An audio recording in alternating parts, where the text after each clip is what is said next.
पंतप्रधान नरेंद्र मोदींच्या महाराष्ट्र दौऱ्यासंदर्भातली बातमी आहे। मोदींचा 8 आणि 9 ऑक्टोबरला महाराष्ट्राचा दौरा आहे। मुख्यमंत्री देवेंद्र फडणवीस यांनी या संदर्भातली माहिती दिली। नवी मुंबई विमानतळाचं उद्घाटन ते करतील, तर मेट्रो 3चंही उद्घाटन पंतप्रधान मोदींच्या हस्ते केलं जाईल। नवी मुंबई विमानतळाला दिबा पाटलांचं नाव देण्यासंदर्भात सकारात्मक असल्याचं देखील त्यांनी म्हटलंय। तर नुकसानीचा पूर्ण आढावा घेतल्यावरच केंद्राला प्रस्ताव पाठवला जाईल, असं महत्त्वाचं वक्तव्य राज्याचे मुख्यमंत्री देवेंद्र फडणवीस यांनी केलंय। प्रधानमंत्री महोदय पुढच्या महिन्याच्या 8 आणि 9 तारखेला महाराष्ट्रामध्ये येणार आहेत। एक फार मोठं इंटरनॅशनल फिनटेक फेस्टिवल होतं आहे।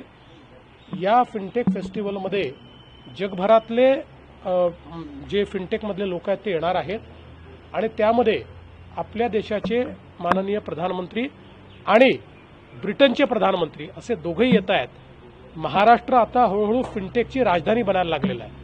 सर्वात जास्त फिनटेकमधलं इन्व्हेस्टमेंट हे महाराष्ट्रात येत आहे।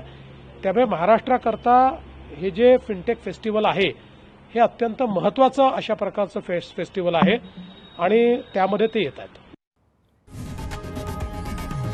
लोकशाही मराठी ऐका, पहा, जागरूक रहा।